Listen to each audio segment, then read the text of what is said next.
Smoke filled the sky like thick black curtains. The land below burned, cracked, and bled strange colored fluids that once belonged to a peaceful world. That peace was gone now. It started with a signal weak, glitching, and unexpected. The humans picked it up near the edge of Zone 94, deep in unexplored alien territory. At first, they thought it was just background noise. Then the signal repeated, slowly forming a pattern, a message. A cry for help? A trap? No one knew. Captain Roan stood inside the command center of the mobile base, staring at the hologram of the signal. He didn't blink.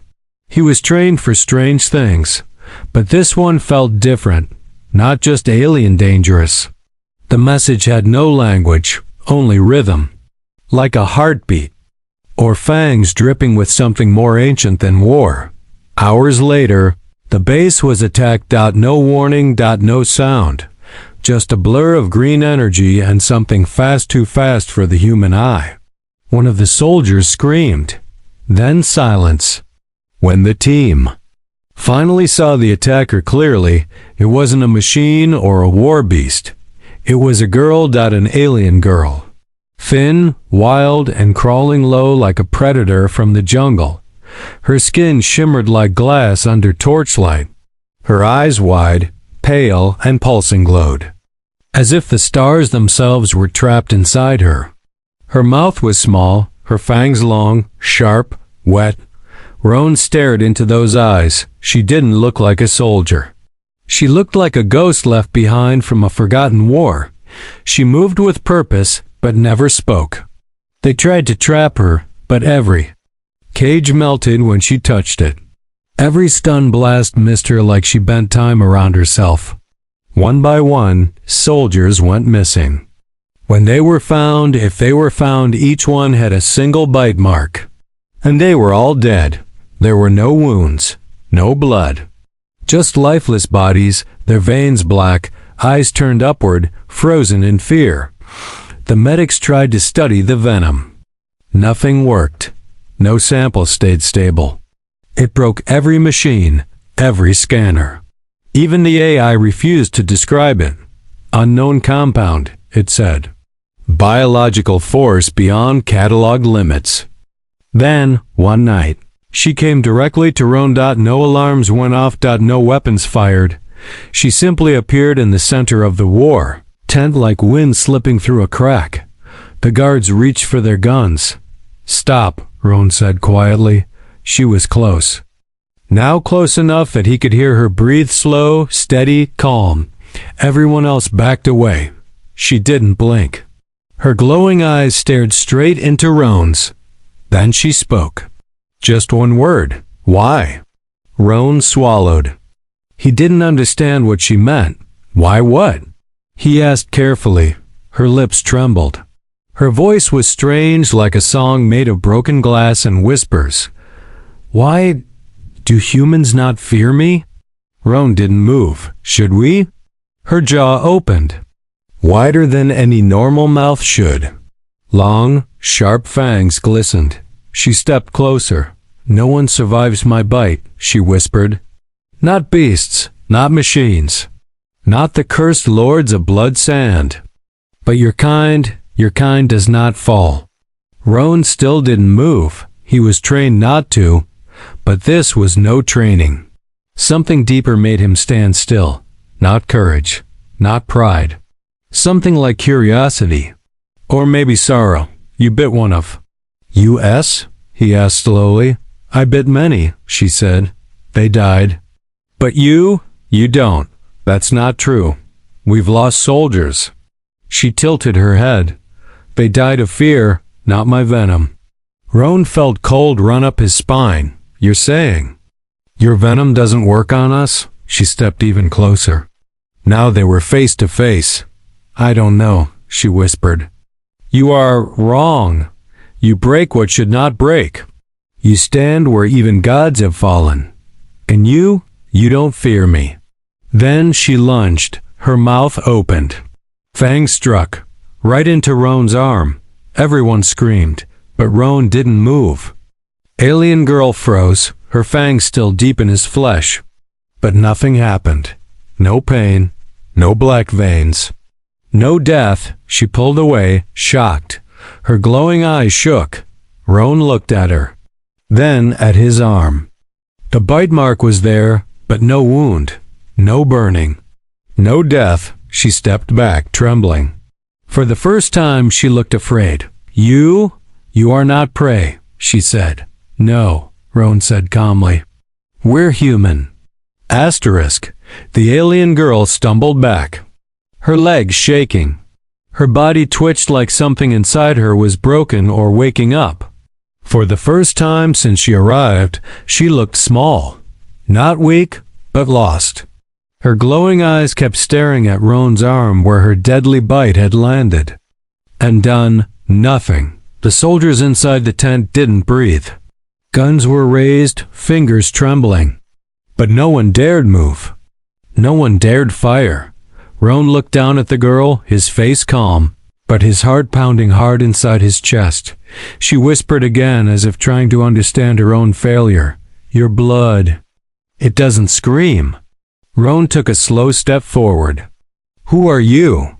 The girl didn't answer. She looked at her own hands, then her claws, then at the blood on her lips. His blood. I was born to kill, she said slowly.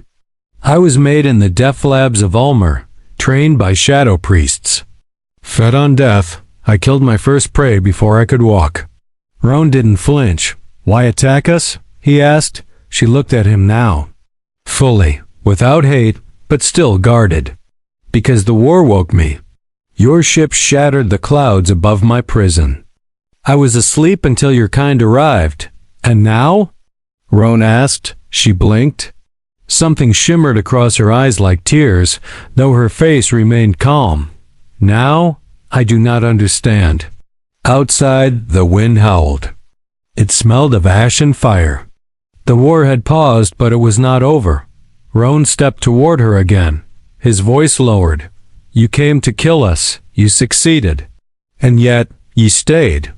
You asked me, why? Why are you still here? She looked at her claws again, then slowly let them lower. Because one of your soldiers he did not fight back, she said softly. He was already dying. I bit him. He looked at me and smiled. Roan's brows tightened. I thought it was a trick. But he whispered something before his breath left him. She paused. Her voice cracked. He said, Don't be alone. Roan stared at her. A long silence passed between them. Was that the first time someone smiled at you? He asked. She didn't answer. Her eyes, still glowing, turned away. Like a child hiding something broken. I don't even have a name, she said. Roan nodded slowly. Then we'll give you one. Her head snapped toward him. Why? Because you're not a ghost. You're not a weapon. You're someone. Even if you don't know what that means yet. The girl stared hard at Roan. You name your enemies? No, Roan said. But maybe you're not our enemy anymore. The soldiers around the tent stirred. One of them whispered, Sir, she killed 5 of our men. We can't just talk to her. Roan turned his head slightly.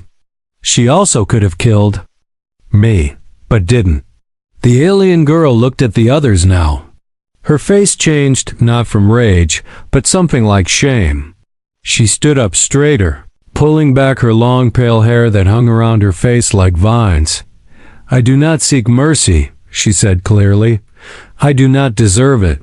Maybe not, Roan said, but that's not always the point. She stepped forward again, just one step, then another. The soldiers raised their weapons again. Roan lifted his hand. Stand down. No offense, sir, but what if she bites again? One soldier asked. Roan looked at the bite on his arm, then at her. Then we'll see if she's still trying to kill us or trying to change. The alien girl tilted her head slightly. You speak of change like it's a choice. But what if I was made only for death? Roan replied, Then maybe your creators made a mistake. Or maybe they didn't finish. For the first time, her lips curled not into a snarl, but something strange. A quiet, confused smile. Roan asked her, "Do you feel pain when you bite?" "No," she said. "I only feel nothing. Emptiness. Until now." "Then maybe you don't need to bite anymore," he said. She blinked slowly. "I want to learn," she said, almost too quiet to hear. "If I can," Roan nodded. "You can, but it won't be easy." Her glowing eyes dimmed just a little, but her voice was stronger now. "Then let's begin." Outside the tent, the clouds shifted. The fires still burned in the distance. But inside that small space between a human and the girl with deadly fangs, something had started that no weapon could stop. Not peace. Not yet, but maybe something better. A beginning. Asterisk. The girl no longer slept in the shadows. Roan gave her a space inside the command tent, a quiet corner behind his desk where she could sit, observe, and try to understand the strange beings called humans. She didn't sleep, not like they did. Instead, she rested with eyes open, watching the others closely every blink, every movement, every breath. The soldiers kept their distance. Some feared her. Others hated her. A few stared at her with curiosity, unsure if she was still a threat or just something they couldn't understand. They whispered behind her back, calling her things like the fanged ghost, venom witch, or simply it. Roan didn't stop them. He knew respect wasn't given, it had to be earned. One evening, as Roan cleaned his arm where her bite had left a faint mark, she finally spoke again. "Why didn't you fight me?" she asked. He looked up from the mirror. "Because you didn't need a fight. You needed someone to stay." She tilted her head. "Most would have killed me. Most are afraid of what they don't understand. Are you not afraid?" Roan shrugged. "Maybe, but fear and respect aren't the same." She looked down at her claws. "If I wanted, I could kill this entire camp before the alarms even sounded." Roan nodded. "I believe you." She looked at him, surprised. "But you haven't," he added. She slowly lowered her claws and folded her hands in her lap. "Is that what trust is?" "It's the beginning of it," Roan replied. That night, something unusual happened. The camp's alarm screamed. It wasn't because of her. It was an outside threat. Unknown energy readings. Not her kind. Roan rushed out, followed by armed soldiers. The alien girl stood at the edge of the tent, watching. 3 strange figures came through the thick mist. Towering, armored, not entirely organic. Not machines either. Their bodies pulsed with dark green light. The air around them crackled. "Exobinders," one of the soldiers gasped. "They belonged to the Veilburn. The Veilburn were old. Silent hunters from deep space, feared even by the strongest empires. No one knew why they attacked or what they wanted. They simply erased." Roan raised his weapon. The Exobinders didn't stop. They moved slowly, like ghosts with armor, but every step shook the ground. "Fall back," Roan ordered. The alien girl didn't move. Her eyes narrowed. "They have no blood," she said. Roan turned to her. "What?" "They're hollow. I can smell it. I can't bite them." The soldiers opened fire. Bullets hit metal. Sparks flew. But the Exobinders didn't stop. The alien girl stepped forward. "Wait!" Roan yelled, but she ignored him. She moved with grace, slinking like a shadow, then leaped straight at the first Exobinder. Her claws slashed metal, peeled like paper. But no scream, no blood. The thing twisted its arm and struck her mid-air. She flew backward, hitting the ground hard. She growled and got back up. Roan rushed to her side. "You're hurt." "I've been hurt before," she hissed. The second Exobinder charged. Roan fired. It slowed for a second, then kept coming. The girl pulled Roan behind her. "You bleed." "I do not," she said simply. Then she jumped again. This time, she aimed for the joints. She drove her claws into the cracks of its armor, twisted and ripped. The exobinder froze, sparks bursting from its neck. It collapsed. She landed next to it, breathing heavy. Roan looked at her dirt on her pale skin, light flickering in her eyes, blood dripping from her nose. But she stood tall. "Two more," she said. Roan stood beside her. Together this time. They fought side by side. Roan fired precise shots. She moved like liquid death, diving, slicing, dodging. The exobinders felt out it was over in minutes, when silence returned. The soldiers slowly lowered their weapons. They didn't whisper this time. They stared. She stood at the center of the ruined battlefield. Blood on her mouth, not from prey, but from her own wounds. Roan walked toward her. She didn't look at him right away. "I thought you said I wasn't your enemy," she said. "You're not," Roan answered. "Then why fight beside me?" He smiled. "Because now you're not alone." For the first time, she didn't question him. She looked around the camp. No one was aiming weapons anymore. The fear wasn't gone, but something new was growing. Not trust yet, but respect. Maybe even hope. Asterisk. The next day, the alien girl didn't return to the corner behind Roan's desk. She walked freely through the camp. Some soldiers nodded when she passed. Others still looked away, their hands never far from their sidearms. But none tried to stop her. Roan had called a meeting with the science team. After the exobinder attack, it was clear. Something worse was coming. They weren't scouts, Roan said. They were testing us, seeing who's left. And now No. One of the scientists adjusted his glasses. "Sir, I've been analyzing her bite venom again. Still unstable. But I noticed something strange in the last sample." Roan leaned forward. "What is it?" "It's adapting." Roan frowned. "Explain." "The venom, it's not just a toxin. It's alive. Intelligent in some way. It changes depending on the host. The last time she bit something, it didn't kill. It learned." Roan's eyes narrowed. "You think it's evolving or responding?" the scientist said. "It didn't react fatally to your biology. It accepted it." Roan sat back in his chair. "So we're not immune. We're compatible?" The scientist nodded slowly. "And maybe that's why she didn't kill you." Before anyone could say more, the tent flap moved. She entered. Everyone went silent. "I heard," she said, "about the venom." Roan stood. "You were listening?" "I always listen," she said calmly. "It helps me survive." She looked at the scientist. "You say my venom learns." He nodded carefully. She held out her hand. "Then take more, let it learn faster." The scientist hesitated, then gently took a sample with a small device. Her skin sealed immediately after the needle was removed. Roan watched her closely. "Why are you helping us now?" She turned toward him. "Because I saw what those hollow ones did to your kind. And I know what they did to mine." "You've met the Veilburn before?" Roan asked. She didn't answer right away. "They came long ago. They poisoned the stars near my planet, made the sky fall. My people couldn't fight them. So they made me. I was their last defense. A weapon that could end anything, but not the emptiness."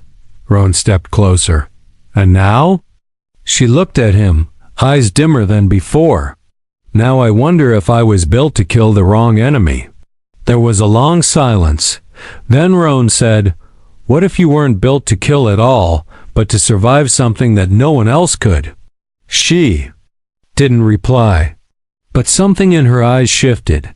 That night, Roan found her sitting outside the camp, watching the stars. He sat beside her. The air was cold. "Do you have a name yet?" he asked. She shook her head. "I never needed one. Names are for those who belong." Roan looked up at the stars with her. "Then maybe you should pick one now." She was quiet for a while, then said, "They called me the Fang in the labs."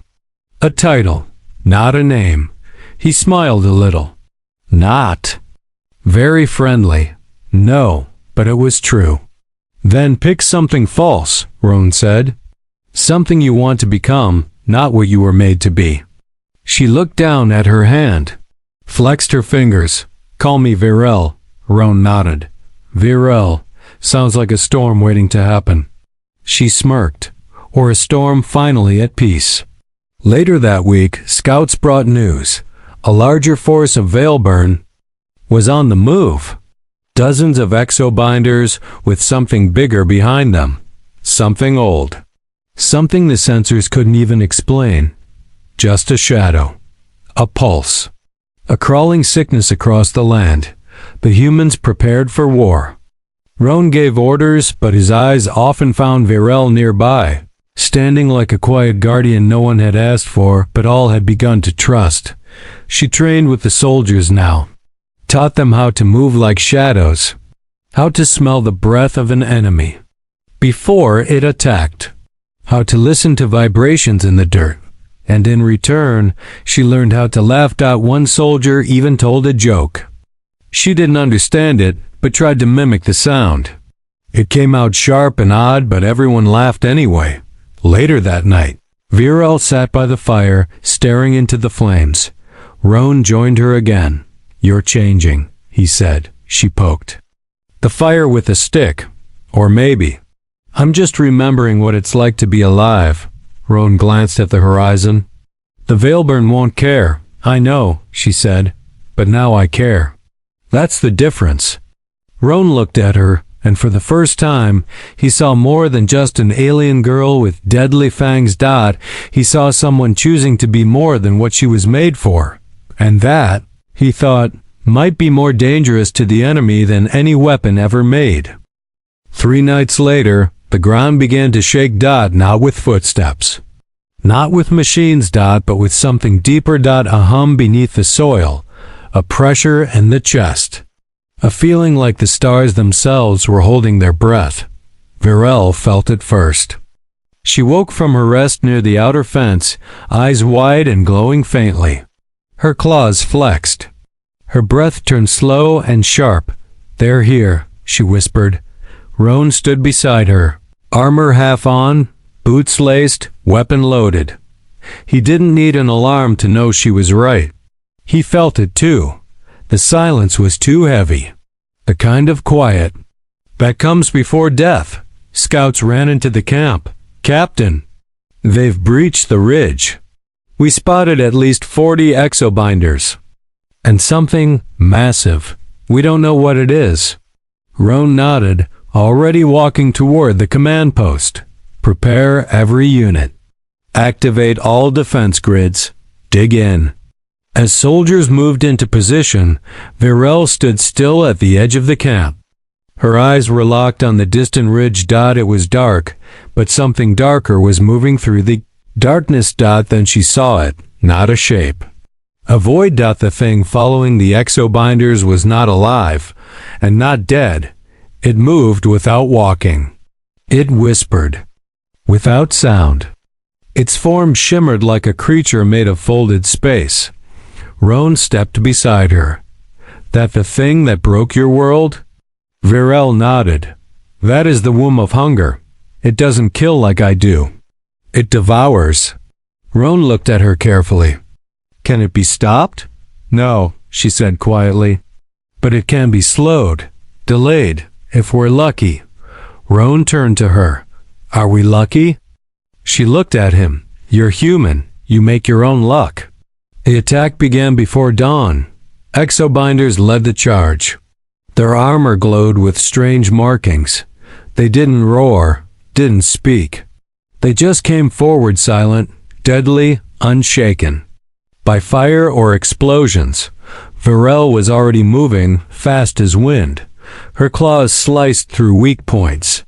She aimed for their cores, teaching soldiers how to flank them and where to strike. Roan fought with his unit, using explosives to slow the tide.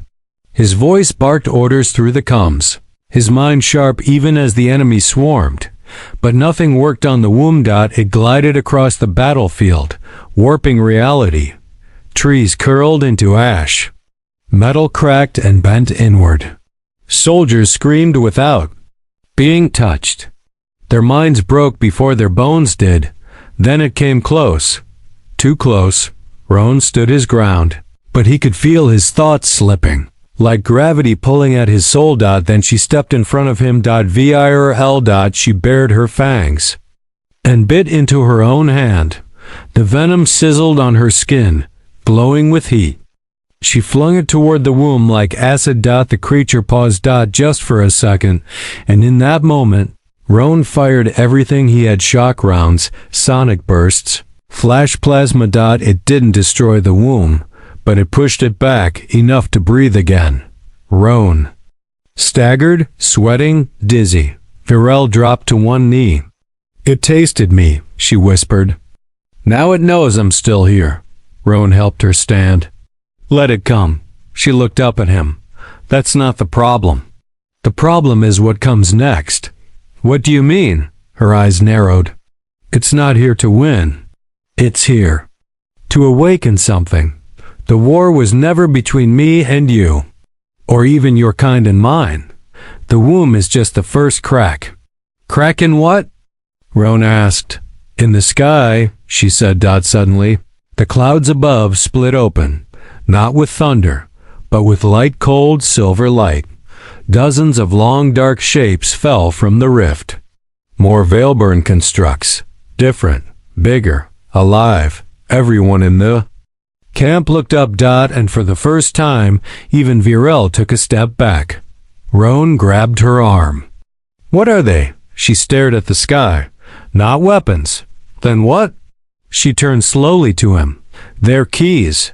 "To what?" She didn't answer. Instead, she ran toward the weapons bay. Roan followed. Inside, she tore open a sealed chamber. Behind layers of carbon alloy, she found a container. Inside it was a crystal, dark blue, pulsing. Roan raised an eyebrow. "What is that?" "My other venom," she said. "The one I was never allowed to use." "Why not?" "Because it doesn't kill the body. It kills what controls it." Roan looked toward the battlefield. "Then it's time." She bit the crystal. Her eyes flared white, and something inside her changed. Her voice deepened. Her claws shimmered. And when she turned to Roan, her smile wasn't soft anymore. It was war. Virel's body moved like it wasn't just hers anymore. The crystal venom pulsed inside her veins, lighting her skin from beneath. Her fangs grew longer, glowing with a light that matched the stars cracking open above. Her steps didn't make sound. Her presence no longer felt like one being, but many, whispering together, watching through her eyes. Roan stood still. "Are you still? You?" She looked at him, slowly, like she had to remember who he was. "I'm what I was always meant to be," she said. "But I am not theirs. I'm mine." Outside, the camp shook. The womb of hunger hovered like a massive black cloud made solid. Its many arms twisted through the air, wrapping around reality itself. And falling from the sky were the new shapes Veilburn constructs, large as warships, humanoid but wrong. They didn't walk. They descended, heads bowed, as if summoned by something ancient. Roan rallied the soldiers. "Defensive wall around Sector 3. Cover the medbays. Don't let them flank us." Explosions filled the dark. Flash bombs lit up the horizon like a second sunrise. Soldiers ran, ducked, fired, screamed. Some vanished without sound as the Veilburn's new soldiers touched them. No blood, no wound. Just gone. Virel moved faster than any of them. She struck the first one midair before it landed. Her claws pierced its chest. But this time, no sparks. Instead, a deep howl echoed out of it like the voice of something that had never been born. She didn't stop with a leap. She bit into its throat. Her venom burned through the thing like wildfire. The creature twisted, shrieked, and melted.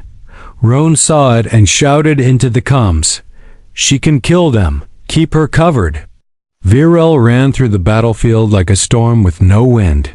Where she struck, the enemy faltered. She didn't just destroy.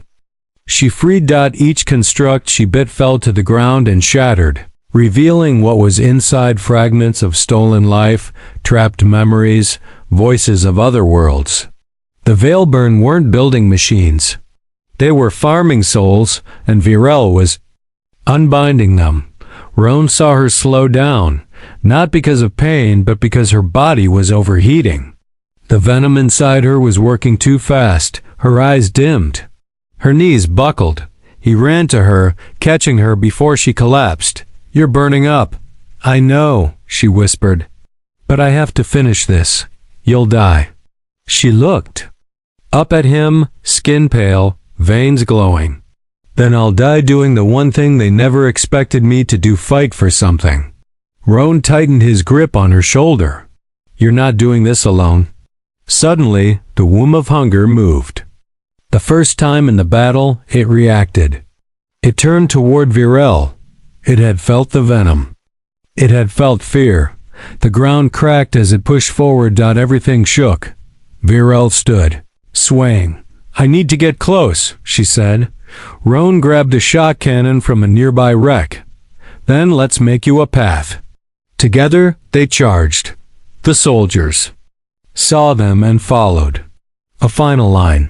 Humans yelling, firing, falling, rising again. Virel at the front, her body glowing brighter with every step. Roan behind her, cutting down any construct that moved, and then they reached it. The womb loomed overhead like a hole in the world. Virel looked at Roan. "If this doesn't work?" "It will," he said. She smiled. "You really don't fear anything, do you?" "I fear losing you," he said quietly. She blinked just once, then turned. She jumped higher than anyone thought she could, and as she reached the womb's center, she bit into it. A light exploded from her mouth into the creature's body. The womb screamed, not with sound, but with gravity. The earth trembled. Skies ripped open. Light shot in every direction. And then silence. Nothing. The womb began to collapse. Its arms vanished. Its body folded inward like smoke pulled into a bottle. All across the field, Veilburn constructs fell lifeless. Every stolen soul broke free like stardust rising to the sky. But Virel, she dropped from the air. Roan ran. He didn't care who saw him fall to his knees. He caught her before she hit the ground. Her skin was cold. Her glow was fading. "Virel?" he whispered. Her eyes fluttered open barely. "You didn't flinch," she whispered. He smiled, even as his voice cracked. "Never." She tried to lift her hand. He held it.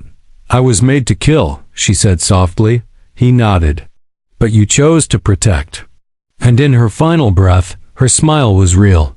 The war was over, but something deeper had begun. A memory. A legend out of the girl whose bite could kill anything, except the one man who refused to fear her. Her body was still. The battlefield had gone quiet. The winds carried no screams, now only the crackle of broken machines and the soft hum of freed energy rising into the stars. Around Roan, soldiers stood silently, forming a wide circle. "Number." One spoke. No one moved. They all looked at her, at the alien girl who had saved them all. Roan held her in his arms, her head resting against his chest, her skin cold but not lifeless. Her glow had faded, yes, but not completely. He touched her cheek. "Virel," he whispered. "You're not done." No answer. He gently placed his hand over her chest, still, but then his eyes caught it.